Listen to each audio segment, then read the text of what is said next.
अपने वेश से ये गंधा का निवासी प्रतीत होता है। अर्थात ये मामा शकुनी का गुप्तचर था। सौभाग्य ये कि यहां से जीवित नहीं जा सका। किंतु इस गुप्तचर का संदेश शत्रु तक पहुंच चुका है पार्थ।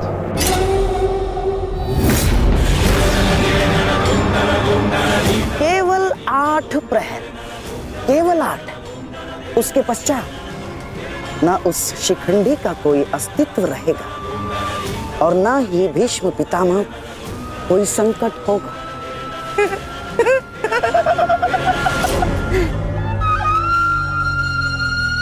क्या होगा यदि तुम्हारे पितामह कल युद्ध भूमि में प्रस्तुत ही ना हो तो? उत्तम विचार मामाश्री। मैं एक योद्धा हूं और मृत्यु के भय से छुपूंगा नहीं। या तो वीर गति को प्राप्त हो जाऊंगा या फिर विजय प्राप्त करूंगा। 8 प्रहर तो क्या, 8 क्षण के लिए भी मैं युद्ध से विमुख नहीं रहूंगा। क्षमा कीजिएगा मामहीम, परंतु वीर होने में और मूर्ख होने में अंतर होता है। जानबूझकर मृत्यु के मुख में जाना क्या उचित है? एक महान योद्धा की भांति आप गौरव और सम्मान की मृत्यु चाहते हैं, परंतु अपनी सेना के प्रति आपके उत्तरदायित्व का क्या? आप भली भांति जानते हैं कि सेना आप पर पूरी तरह निर्भर है।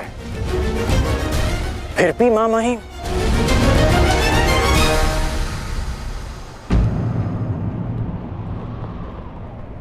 अंगराज ठीक कह रहे हैं पितामह।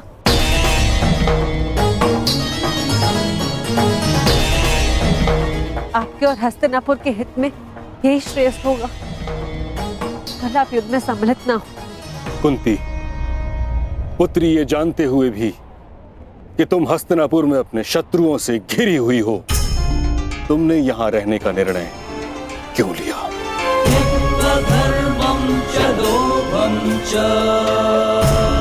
क्योंकि हम सब कर्तव्यबद्ध हैं। मैं भी अपने कर्तव्य का पालन कर रहा हूं। यह मेरा अंतिम निर्णय है और मुझे ऐसा करने से कोई नहीं रोक सकता।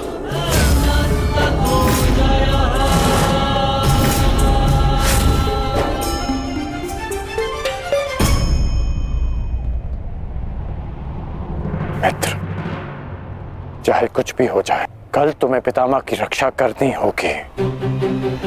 हम अवश्य पितामह की रक्षा करेंगे, किंतु इससे पूर्व ये अधिक महत्वपूर्ण है अंगराज, हमारी समस्या का अंत होना। हमें समय मिलते ही शिखंडी का वध करना होगा। उसके पश्चात हमें इस युद्ध में विजय पाने से कोई नहीं रोक सकता।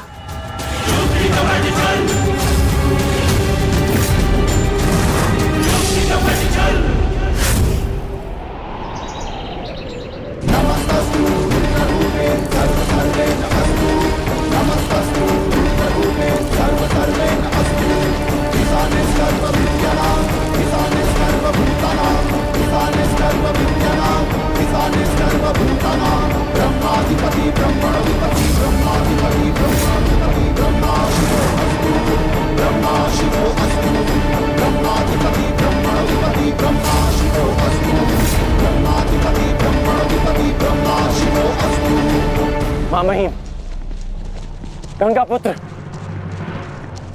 आप ऐसा क्यों कर रहे हैं? मैं केवल अपने धर्म का पालन कर रहा हूं। मैंने सदैव यही किया है।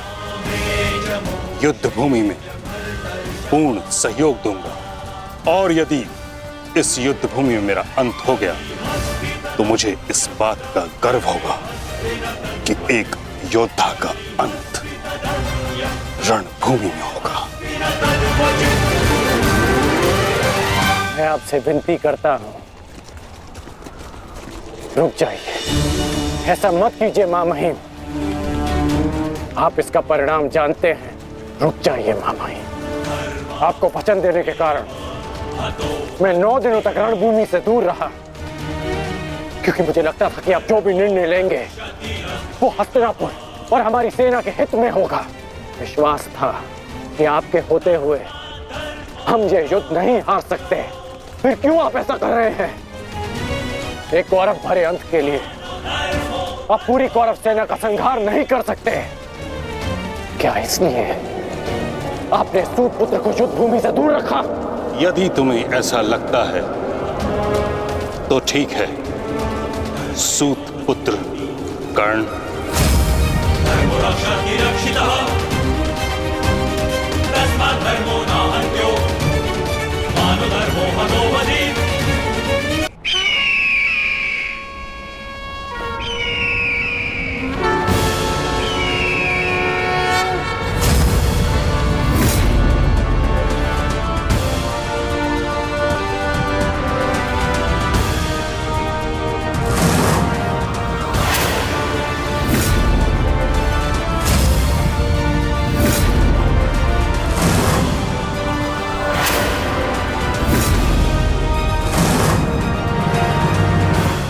दुर्योधन, स्मरण रहे, आज हमारा केवल एक ही उद्देश्य है, महामहिम की रक्षा, और उसके लिए आवश्यक है शिखंडी का अंत।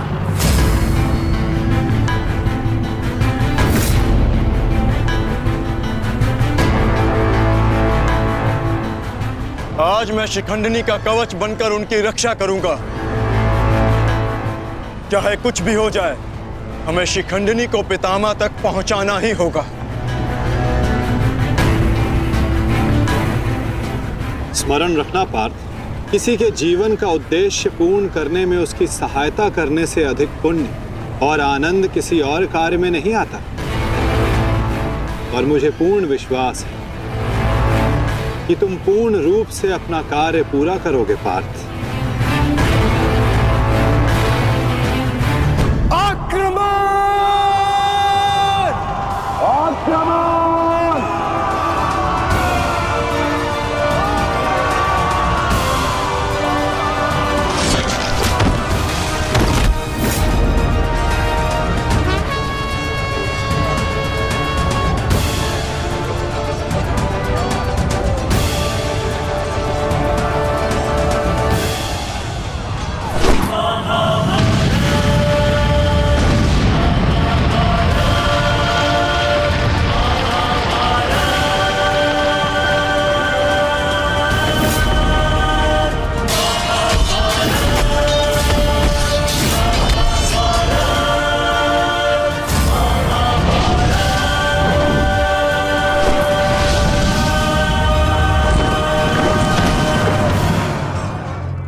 एक सूत पुत्र मेरी ओर से युद्ध में भाग नहीं लेगा। भले ही कर्ण अंगराज है, परंतु यह बात भी सत्य है कि इसका जन्म एक सूत के घर हुआ है।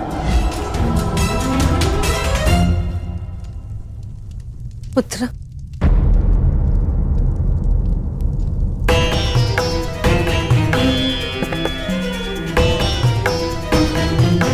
तुम यहाँ अंदर क्यों बैठे हो?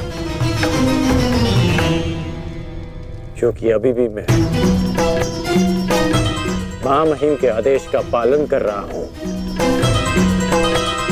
एक सूत पुत्र होने का मूल्य चुका रहा हूं।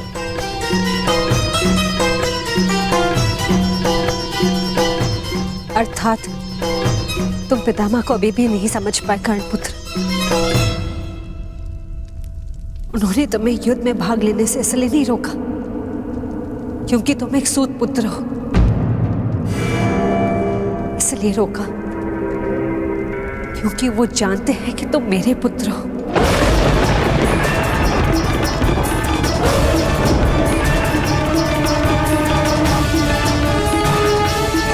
एक भाई एक दूसरे से द्वंद्व ना करें, एक दूसरे का रक्त ना बहे, इसलिए उन्होंने तुम्हें यही रहने का आदेश दिया।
परंतु युद्ध कौशल का स्वरूप नहीं बदला तुम्हारा। अब देखना यह है कि पुरुष बनकर कुछ पौरुष बचा भी है या नहीं।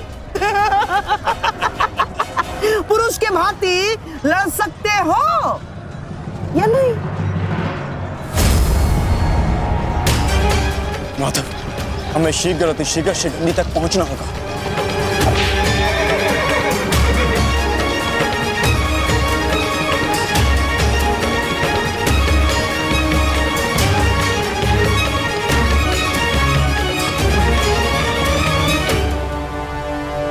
इस समय युद्ध भूमि में क्या हो रहा है संजय? क्या शिखंडी ताजश्री तक पहुंच गया है?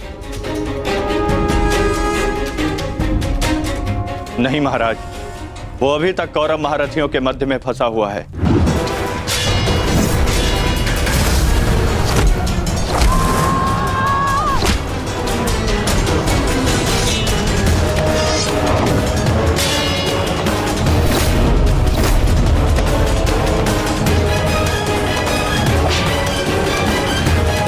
शिखंडी है कहाँ? कितना समझाया था फिर भी ये द्वीप तोड़कर कहाँ चला गया शिखंडी?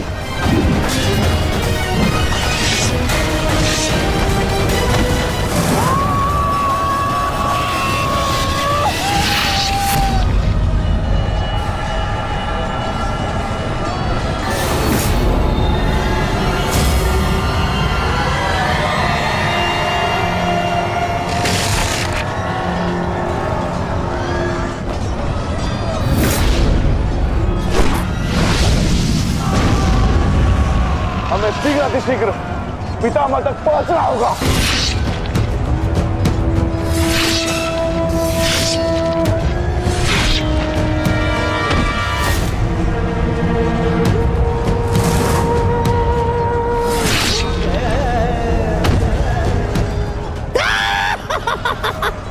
पितामह की सबसे बड़ी बाधा का अंत हुआ।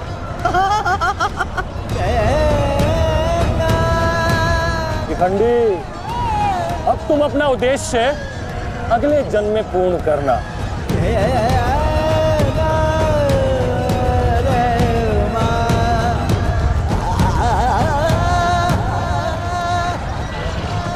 आधा दिन बीत चुका है माधव, किंतु शिखंडी कहीं नहीं दिख रहा। हम कौरवों के मध्य में खड़े हैं माधव, अब हम क्या करें?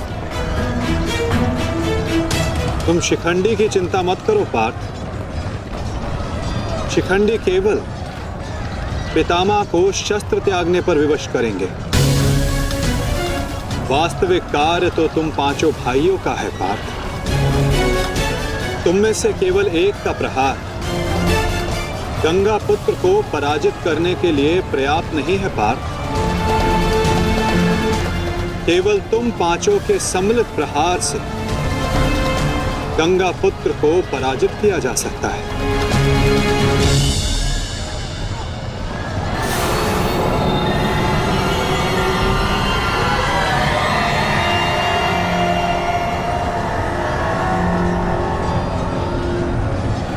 आओ पुत्रों, मैं तुम्हारी ही प्रतीक्षा कर रहा था।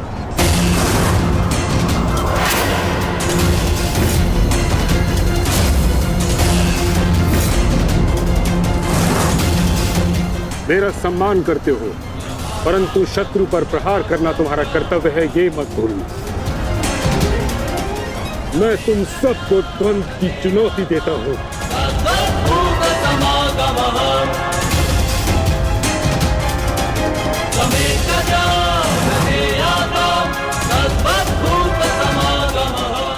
तुम पांचों मिलकर मेरा अंत कर सकते हो।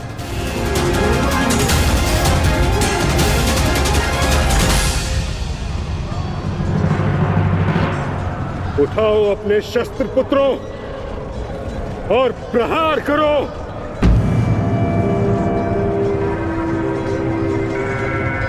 यह तुम्हारे पितामह का आदेश है।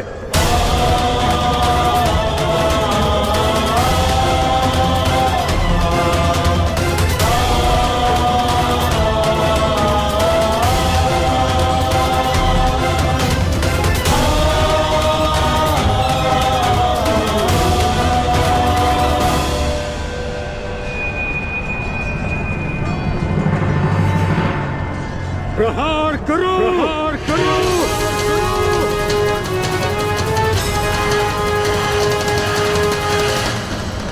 सएव धर्मः सो धर्मः देशकाले प्रतिष्ठितः अनानमानं हिंसा धर्मो यावत्तिकः स्थितः अनानमानं हिंसा धर्मो यावत्तिकः स्थितः।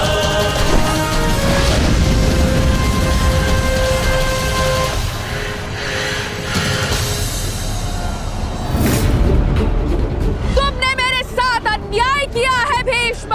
मैं नया जन्म लेके आऊंगी भीष्म, तुमसे प्रतिशोध पूर्ण करने।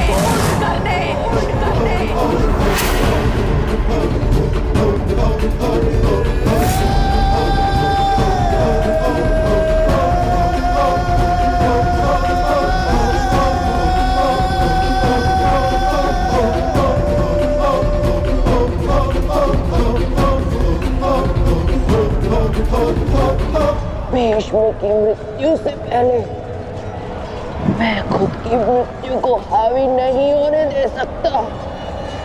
अपने जीवन का उद्देश्य पूर्ण करे बिना मैं इस दुनिया से नहीं जा सकता। भीष्म का अंत निश्चित है।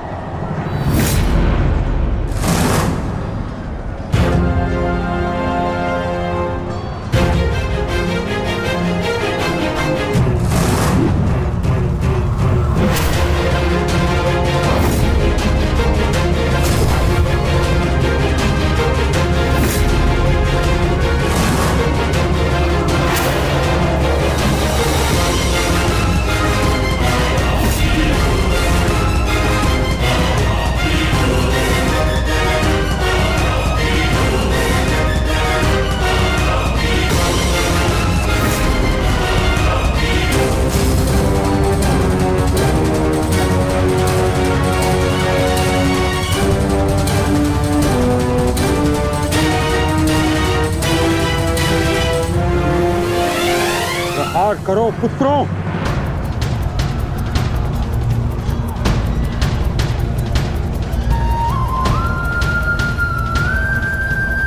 भीम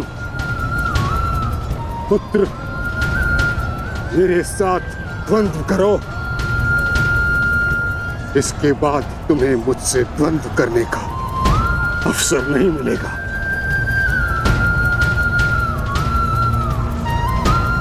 स्वयं को महायोद्धा सिद्ध करो। मैं उन पे प्रहार कैसे कर सकता हूं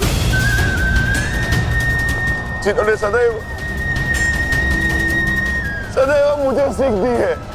नहीं पितामह, ऐसा कदापि नहीं कर सकता। आज मैं ही तुम्हें धर्म के लिए मुझ पर प्रहार करने की अनुमति देता हूं।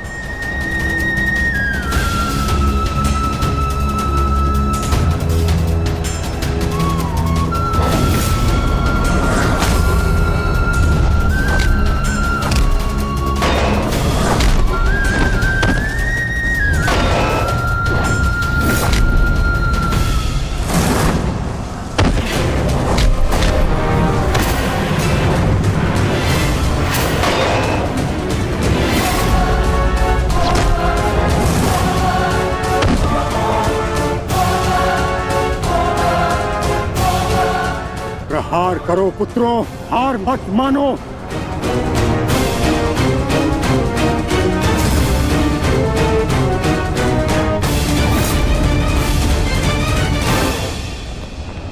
पुत्र अर्जुन, अपना गांडीव उठाओ, प्रहार करो।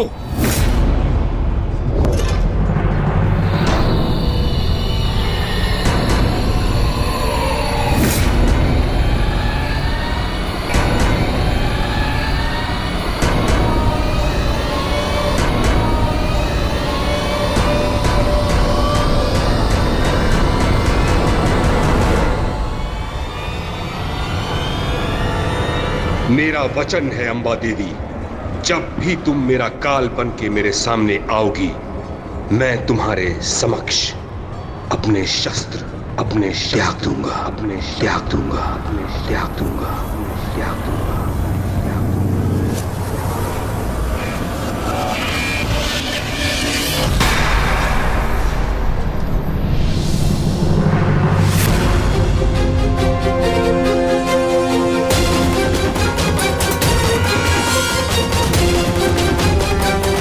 नहीं पितामह, आप ऐसा नहीं कर सकते।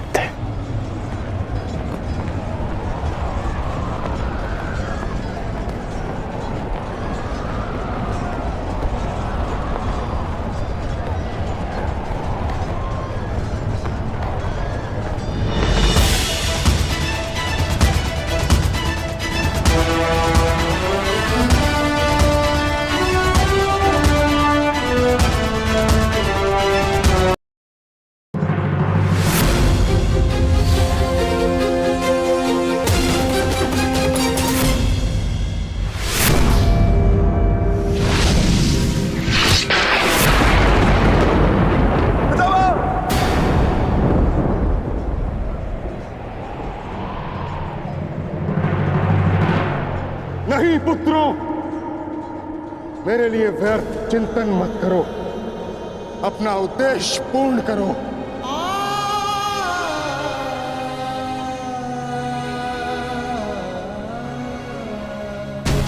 कर्म करो, प्रहार करो।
यही तुम्हारा अंतिम अवसर है पार्थ।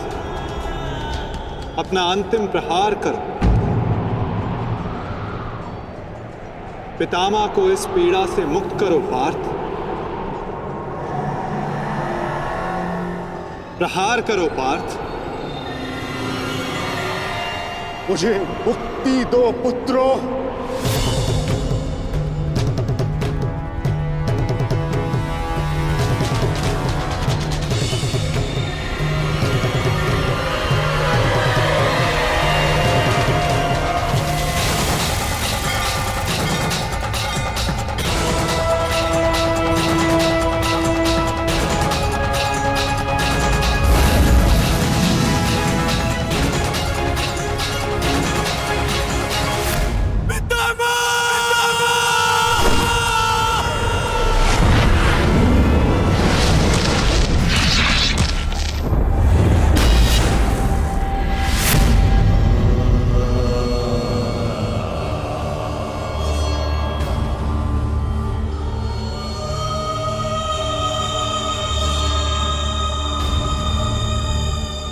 नहीं पितामह,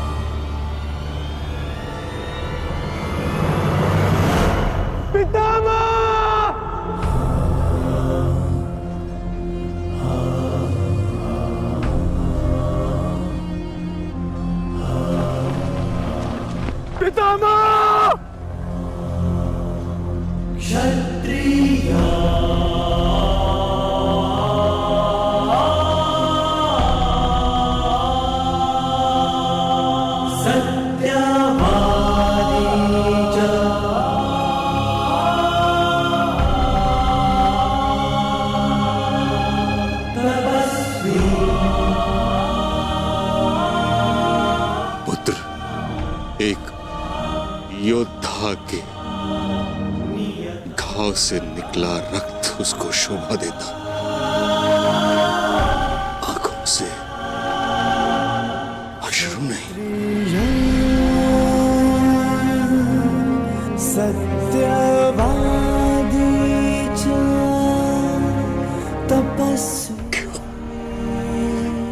क्यों एक योद्धा का ऐसा प्रारब्ध होता है पितामह? क्षत्रिय अपनी कोमल गोद की शैया में सुलाया, और आज उन्हीं पितामह को मैंने शरशैया पर लेटा दिया।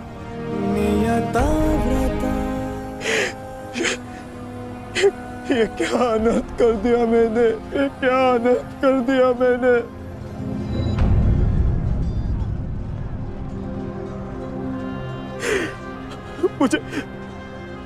मुझे क्षमा कर दीजिए पितामह, मुझे क्षमा कर दीजिए। कर्तव्य पूर्ण करने पर आंखों में गर्व होना चाहिए पुत्र, होठों पर क्षमा नहीं। तुम सब भावनाओं के बंधन को तोड़ते हुए एक योद्धा का कर्तव्य पूर्ण किया है, और इसके लिए मुझे तुम पर गर्व है पुत्र।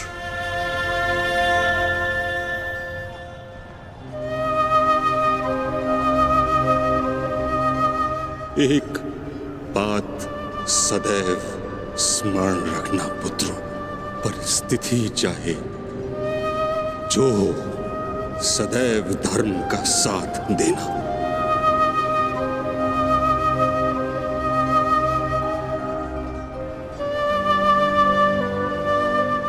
जैसा आज मुझे रोक कर किया है।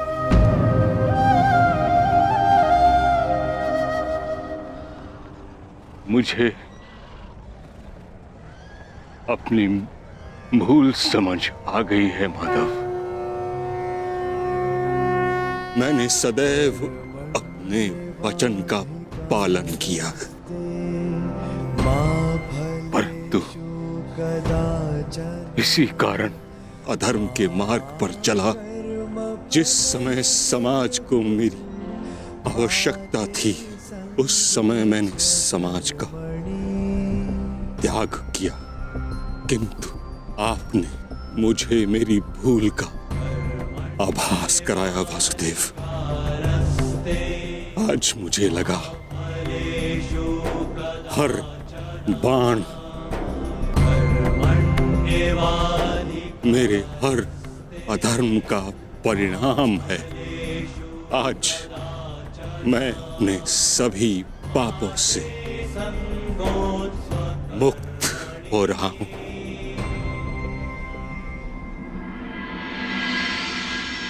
इसके लिए आपका धन्यवाद।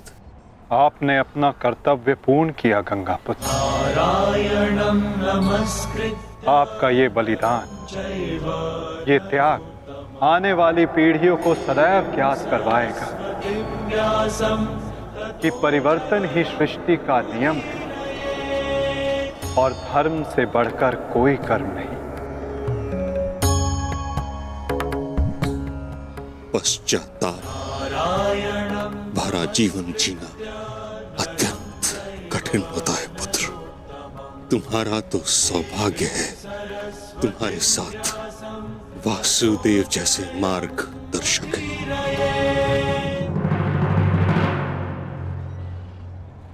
युधिष्ठिर। जी पितामह। पुत्र, धर्म का पालन करते समय जीवन में कभी कभी कठिन निर्णय लेने पड़ते हैं। धर्म का मार्ग कठिन अवश्य है, परंतु इस पर चलने के पश्चात अंत समय में कभी पश्चाताप नहीं होता।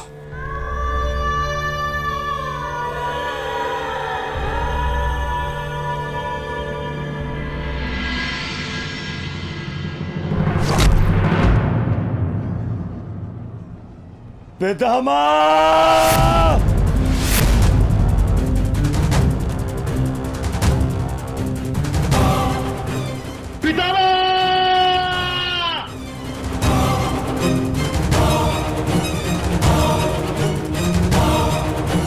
हट जाओ, हट जाओ, हट जाओ, हट जाओ।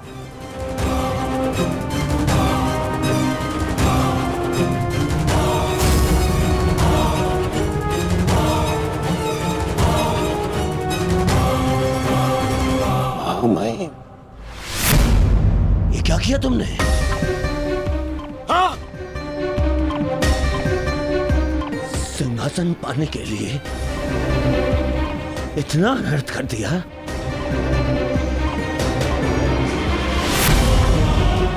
नहीं, मैं प्रतिकार लूंगा।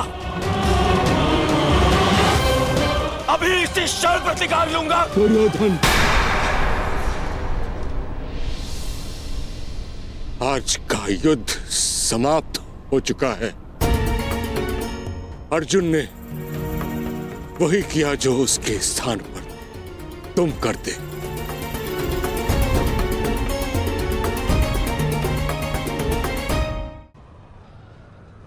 पितामह,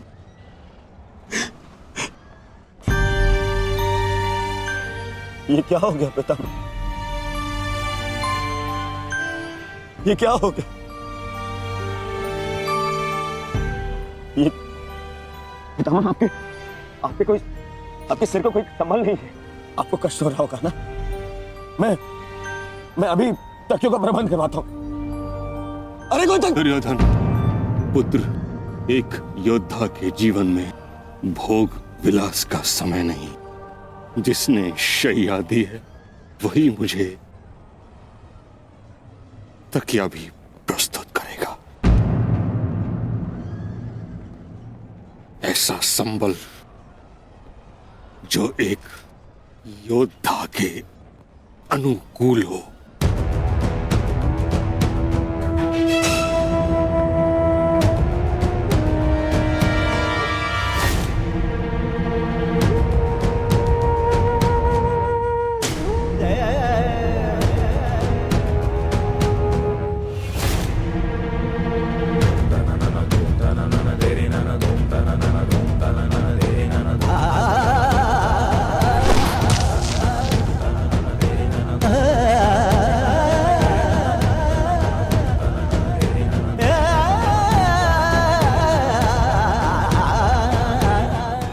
प्यास लगी है अर्जुन। गंगा जल चाहिए।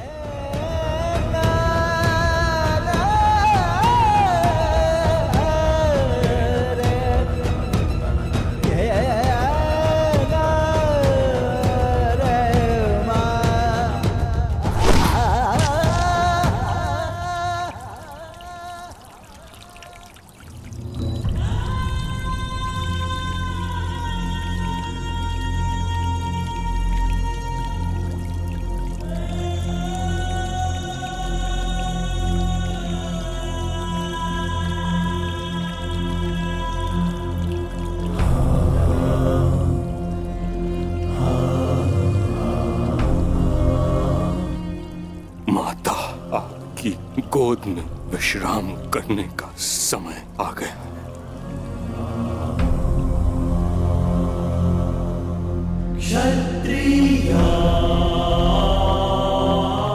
अब तुम्हें यहां से चले जाना चाहिए पुत्रों। यहां रहकर तुम मुझे इस दशा में अधिक समय तक देख नहीं पाओगे। विश्राम करो, कल युद्ध शेष है। आज तुमने अपना एक कर्तव्य पूर्ण किया पुत्रों। क्षत्रिय किंतु अभी तुम्हारे अनेक कर्तव्य शेष हैं।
तुम्हारा कर्म युद्ध अब आरंभ होने जा रहा है मित्र।